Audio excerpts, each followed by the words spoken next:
आज का टॉपिक है HIV एड्स, जिसमें हमें देखना है एड्स क्या है, एड्स क्यों होता है, एड्स के कारण क्या हैं, लक्षण कैसे दिखते हैं, इसका ट्रीटमेंट कैसे करते हैं और इससे संबंधित कुछ महत्वपूर्ण बिंदु।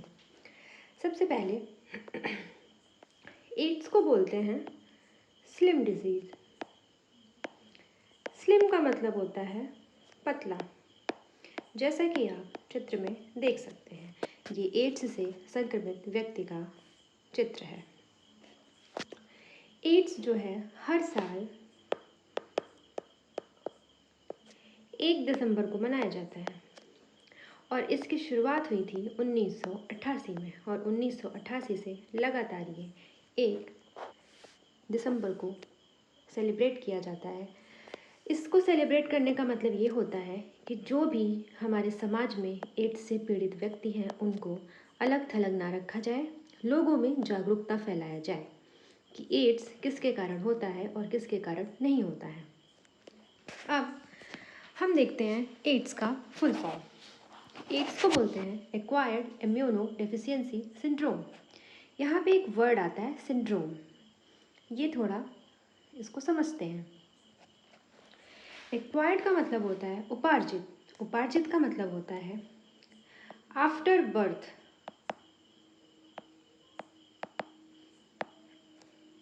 मतलब हम जन्म के बाद क्या सीखते हैं।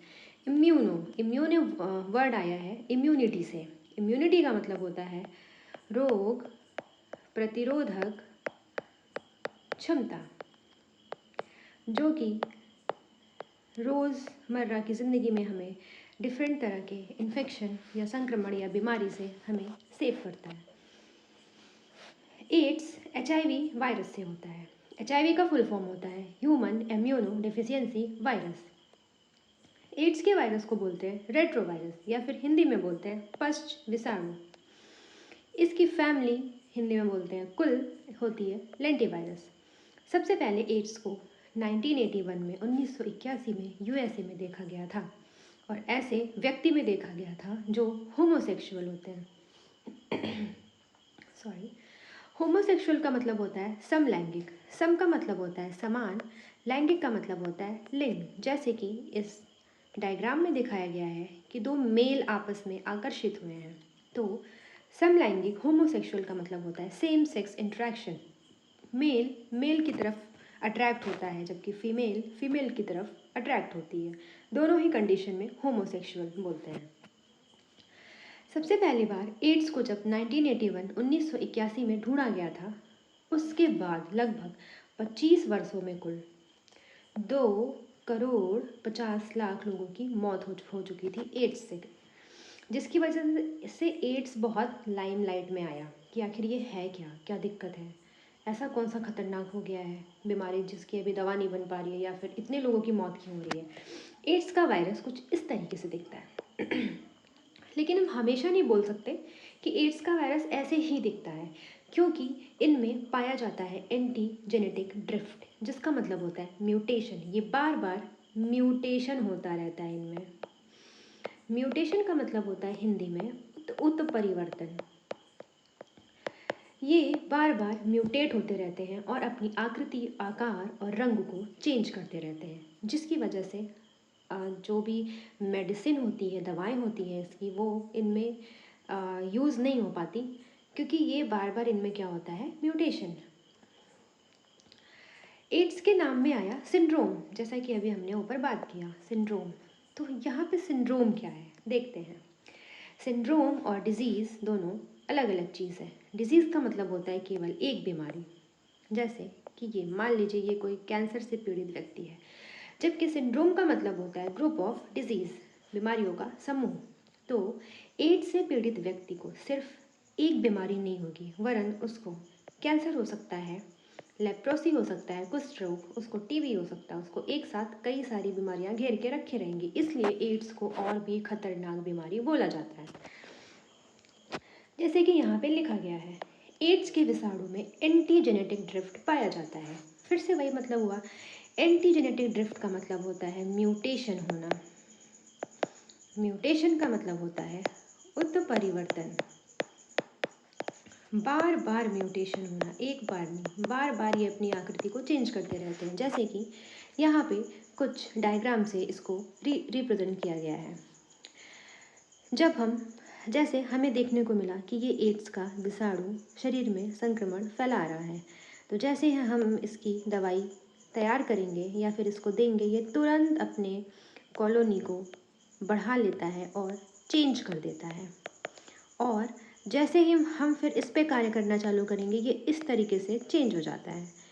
इनमें बार बार क्या होता रहता है, म्यूटेशन, जिसकी वजह से कोई भी मेडिसिन इनमें कारगर नहीं होती है। सन 1981 में जब एड्स को खोजा गया था होमोसेक्सुअल में, तो वो होमोसेक्सुअल के साथ साथ वो व्यक्ति इंट्रावेनस ड्रग एडिक्ट थे, मतलब वो ड्रग्स का सेवन करते थे और वेन्स के थ्रू डायरेक्ट, या फिर वो कापोसी सार्कोमा से संबंधित व्यक्ति थे।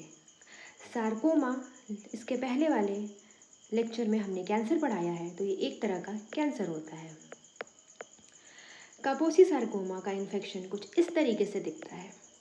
तो कभी कभी ये इन्फेक्शन कैंसर के रूप में शुरू होता है और एड्स में चेंज हो जाता है। तो ऐसे व्यक्तियों में जो कापोसी सार्कोमा से भी संक्रमित हैं, उनमें भी हमें एड्स को देखने को मिल जाता है। अब हो गई बात कि वर्ल्ड में एड्स हमने 1981 में ढूंढा था, लेकिन अब हम बात करते हैं भारत की, क्योंकि हम भारत के रहने वाले हैं। 1986 में सबसे पहली बार भारत में डॉक्टर सुनीति सोलोमन की अध्यक्षता में एड्स को ढूंढा गया था। इन्होंने चेन्नई में एड्स को ढूंढा था, खोज की थी। कुछ प्रोस्टिट्यूट्स या फिर बोलते हैं सेक्स ट्रेड वर्कर, देसी भाषा में इनको बोलते हैं वैश्या, मतलब कि ऐसी स्त्री जिसका संबंध एक से ज़्यादा मेल से होता है, उनमें सबसे पहली बार चेन्नई में डॉक्टर सुनीति सोलोमन नाम की महिला ने 1986 में एड्स को भारत में खोजा था। एड्स खतरनाक इसलिए भी हो जाता है क्योंकि इसका जो विंडो पीरियड होता है, या फिर उसको बोलते हैं इनक्यूबेशन पीरियड, ये बहुत लंबा होता है, जिसमें हम समझ नहीं पाते। जैसे ये 6 महीने से लेकर 3 से 10 साल तक होता है। विंडो पीरियड क्या होता है, इनक्यूबेशन पीरियड क्या होता है, अब ये देखते हैं। संक्रमण, जब एड्स का संक्रमण हमारे शरीर में हुआ था, मान लीजिए ये हमारा शरीर है, मान लीजिए ये हमारा शरीर है।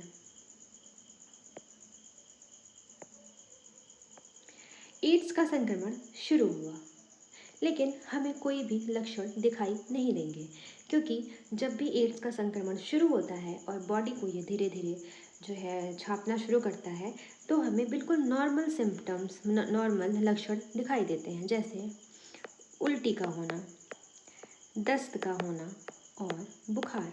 ये तो सामान्य सी बात है, ये होता ही रहता है, तो लोग उतना ध्यान नहीं दे पाते। लेकिन संक्रमण से लक्षण, कॉम्प्लिकेशन, खतरनाक लक्षण दिखने तक के समय को बोलते हैं विंडो पीरियड या फिर इनक्यूबेशन पीरियड, जब जो कि एड्स नामक बीमारी में बहुत ही लंबा होता है, 6 महीने से लेकर 3 से 10 साल तक। इसलिए भी इसको थोड़ा सा क्योर करना मुश्किल हो जाता है, क्योंकि बहुत लंबा टाइम ले लेता है ये दिखने में। यहाँ पे एक पॉइंट है बहुत इम्पॉर्टेंट, कहते हैं एड्स से पीड़ित व्यक्तियों में अपॉर्चुनिस्टिक संक्रमण देखने को मिलता है। अपॉर्चुनिस्टिक संक्रमण का मतलब होता है एक से ज़्यादा बीमारी से पीड़ित होना, और एक से ज़्यादा बीमारी में जो सबसे ज़्यादा कॉमन बीमारी है एड्स के व्यक्तियों को हो जाती है अपने आप, वो होता है लेप्रोसी, जिसको बोलते हैं कुष्ठ रोग। दूसरा होता है ट्यूबरकुलोसिस, या फिर इसको टीबी बोलते हैं, या फिर क्षय रोग। क्षय रोग इसलिए बोलते हैं क्योंकि पूरा शरीर को ये धीरे धीरे दीमक की तरह खोखला कर देता है। और तीसरा कैंसर। शुरुआत में ही हमने बताया था कि एड्स को बोलते हैं स्लिम डिजीज़ भी कहा जाता है, क्योंकि एड्स से पीड़ित व्यक्ति कुछ इस तरीके का हो जाता है।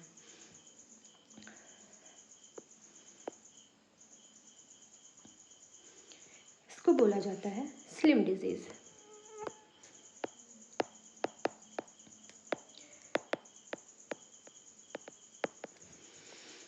फिर बात आती है कि एड्स का हम कैसे मालूम करते हैं, या फिर एड्स को कैसे टेस्ट किया जाता है। तो दो तरीके का टेस्ट है इसमें। एक होता है एलिजा, जिसका फुल फॉर्म होता है, यहाँ पे लिख दे रहे हैं, एंजाइम, एल से लिंक, आई से इम्यूनो, एस से सॉर्बेंट और ए से होता है एसे। तो एलिजा टेस्ट होता है, इसका फुल फॉर्म होता है एंजाइम लिंक इम्यूनो सॉर्बेंट एसे। जबकि दूसरा टेस्ट होता है पीसीआर, पी से होता है पॉलीमरेज, सी से होता है चेन और आर से होता है रिएक्शन। ये दो ऐसे टेस्ट हैं जिससे हम एक्यूरेट, बिल्कुल सही तरीके से एड्स के बीमारी में जान सकते हैं। जबकि अगर इनके अलावा हम एक्सरेज, एमआरआई, ये सब ब्लड रिपोर्ट, ये सब नॉर्मल तरीके की अगर जांच कराएंगे तो हम एड्स का मालूम जल्दी, हमें एड्स समझ भी नहीं आता हुआ है कि नहीं, क्योंकि विंडो पीरियड बहुत ही ज़्यादा होता है। अब बात आती है कि एड्स में हम किस किस मेडिसिन का इस्तेमाल कर सकते हैं। तो एड्स के लिए जो होती है मेडिसिन, एक होती है AZT, जिसको बोलते हैं एजिडोथाइमोडिन, या फिर दूसरी होती है DDI, जिसको बोलते हैं डाई डिऑक्सी इनोसिन। एजिडोथाइमोडिन ड्रग कुछ इस तरीके का दिखता है मार्केट में। इलाज, NCERT लिखती है, NC का मतलब होता है NCERT, तो NCERT लिखती है AIDS has no cure, AIDS का कोई परमानेंट इलाज नहीं है, बट लेकिन prevention is the best option, लेकिन हम कुछ दवाओं का इस्तेमाल करके एड्स से पीड़ित व्यक्ति को कुछ और दिनों तक जीवित रख सकते हैं। एड्स के बारे में लोगों में जागरूकता फैलाने के लिए कुछ एजेंसी हैं जो कि सरकारी और गैर सरकारी दोनों हो सकती हैं, दोनों हो सकती नहीं हैं, जो लगातार 1988 से, जब से वर्ल्ड एड्स डे सेलिब्रेट किया जाता है, तब से लोगों में जागरूकता फैलाने के लिए एक्टिव हैं, सक्रिय हैं। जैसे पहला है NACO। NACO का मतलब होता है national AIDS control organisation. WHO का मतलब होता है वर्ल्ड हेल्थ ऑर्गेनाइजेशन। GO का मतलब होता है गवर्नमेंट ऑर्गेनाइजेशन। और NGO का मतलब होता है non government organisation. Government organisation, GO और NGO सरकारी संस्थाएं, गैर सरकारी संस्थाएं, world health organisation, national AIDS control organisation, ये सब मिलके लोगों को एड्स के बारे में जागरूक करती हैं। एड्स का वायरस शरीर में जब एंट्री करता है तो क्या होता है शरीर में? एड्स का विषाणु जब शरीर में अंदर जाता है तो सबसे पहले जो वृहत भक्षकाणु होते हैं, मैक्रोफेजेस होते हैं कोशिकाएं, उनमें अपने नंबर को डबल करने लगता है, बढ़ाने लगता है, with the help of reverse transcriptase enzyme की सहायता से। और जब इनका नंबर बहुत ज़्यादा भारी मात्रा में बढ़ जाता है तो ये टी कोशिकाओं को मारने लगती हैं। ये लिम्फोसाइट है जो हमारी रोग प्रतिरोधक क्षमता के लिए जिम्मेदार होता है। बी और टी सेल क्या है ये हम आगे देखेंगे अभी। और इनमें हमें सामान्य सा लक्षण दिखाई देता है, जैसे कि हमने पहले देखा, उल्टी होना, दस्त होना, बुखार होना, जिसकी वजह से हम समझ नहीं पाते कि हमें नॉर्मल चीज़ें दिक्कत कर रही है या फिर हमें कोई गंभीर बीमारी है। एड्स कैसे फैलता है, यहाँ पे एक डायग्राम के माध्यम से आपको दिखाया गया है कि एड्स कैसे फैलता है। कह रहे हैं द मोस्ट कॉमन मेथड, सबसे सामान्य तरीका है एड्स फैलने का असुरक्षित यौन संबंध बनाने से, संक्रमित सुई का इस्तेमाल करने से, संक्रमित माँ से बच्चों में, और संक्रमित रक्त का इस्तेमाल करने से। तो यहाँ पे लिख देते हैं, पहला असुरक्षित यौन संबंध, दूसरा संक्रमित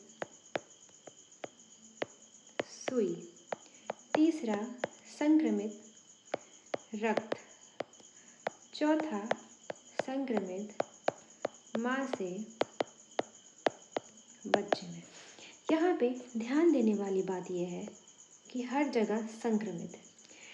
संक्रमित का इस्तेमाल हम करेंगे, हम ये नहीं बोल सकते कि एड्स सुई से होता है, एड्स रक्त के लेन देन से होता है, एड्स माँ से बच्चे में होता है, क्योंकि सुई तो सामान्य भी तो हो सकती है ना।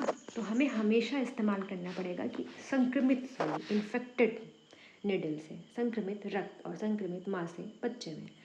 एड्स कम नहीं फैलता क्योंकि बहुत सारे लोगों को अगर उनको पता चल जाए, हमारा समाज ऐसा है कि वो एड्स से पीड़ित व्यक्तियों को अलग थलग छोड़ देता है और उनको लगता है कि उनके साथ उठने बैठने, खाना पीना खाने या उनके साथ बातचीत करने से भी एड्स फैल सकता है। तो यहाँ पे हमको एड्स के बारे में कुछ मिथ बातें हैं, गलत बातें हैं, वो देखते हैं कि एड्स कब नहीं फैलेगा। किसी के साथ हाथ मिलाने से, खाना खाने से, किसिंग करने से, किसी कीड़े के काटने से, या फिर पूल, पानी वगैरह शेयर करने से या साथ में नहाने से, इससे एड्स नहीं फैलता है। अब यहाँ पे दिखाया है एड्स फैलता कैसे है। असुरक्षित यौन संबंध बनाने से, ऐसे व्यक्ति जो ड्रग एडिक्ट होते हैं, मतलब उनको रूटीन में सुबह शाम उनको ड्रग चाहिए होता है। संक्रमित रक्त के लेन देन से, संक्रमित माँ से बच्चे में, तथा संक्रमित सुई या फिर नॉन स्टेराइल इंस्ट्रूमेंट, जो डॉक्टर इंस्ट्रूमेंट यूज़ करते हैं, आपने ध्यान दिया होगा अगर कभी गए होंगे तो वो उसे स्टेराइल करते हैं, मतलब खौलते हुए पानी में उस इंस्ट्रूमेंट को डाल के अगर उन्हें फिर से इस्तेमाल करना है तो ही करते हैं, उसको कम्प्लीटली स्टेराइल कर देते हैं। आपको पता है कि अगर जैसे हमें कोई इंजेक्शन 2 लोगों को इस्तेमाल करना है, वैसे तो किया नहीं जाता, लेकिन अगर करना है तो हम उसे उबलते हुए पानी में डाल देते हैं थोड़ी देर के लिए, क्योंकि बहुत ज़्यादा तापमान, हाई टेम्परेचर पे जो भी विषाणु और जीवाणु होते हैं वो निष्क्रिय हो जाते हैं। सेम चीज़ें यहाँ पे भी दिखाई गई हैं दूसरे डायग्राम में भी। अब हमें देखना है बी कोशिकाएँ और टी कोशिकाएँ क्या होती हैं। बी और टी लिम्फोसाइट कोशिकाएं होती हैं जिनका निर्माण होता है बोन मैरो, अस्थि मज्जा। हमारे शरीर में जितनी लंबी और बड़ी हड्डियां होती हैं उनमें बीच में जो मज्जा भरा होता है उसे बोलते हैं बोन मैरो। तो लिम्फोसाइट कोशिकाओं का निर्माण, बी लिम्फोसाइट और टी लिम्फोसाइट कोशिकाओं का निर्माण बोन मैरो में होता है और वहीं पे ये मैच्योर हो जाते हैं, परिपक्व हो जाते हैं। और ये जो टी लिम्फोसाइट है इसका दूसरा नाम होता है helper T lymphocyte, helper T lymphocyte. जबकि यहाँ पे देखते हैं जो बी लिम्फोसाइट होती है कोशिका, वो रोग प्रतिरोधक क्षमता का निर्माण करती है। कुल मिला के हम बोल सकते हैं ये इम्यूनिटी बनाती है। जबकि जो टी कोशिकाएं होती हैं वो इस बी कोशिकाओं की सहायता करते हैं इसका निर्माण करने में, इसलिए टी कोशिकाओं का दूसरा नाम हो जाता है हेल्पर टी कोशिकाएं या फिर सहायक कोशिकाएं। तो ये एड्स के बारे में बोर्ड के लिहाजे से सारी जानकारी हमने दे दी है, लेकिन अगर आपको एड्स और डिटेल में पढ़ना है या फिर आप लोगों को कोई भी टॉपिक पढ़ना हो 12th या 10th बोर्ड से संबंधित, तो आप लोग प्लीज़ हमें कमेंट बॉक्स में बताएं, तो हम कोशिश करेंगे उस टॉपिक को पूरा करने की। अगर आपको और डिटेल में पढ़ना है या फिर कोई और टॉपिक पढ़ना है तो प्लीज़ कमेंट बॉक्स में बताएं। So thank you so much.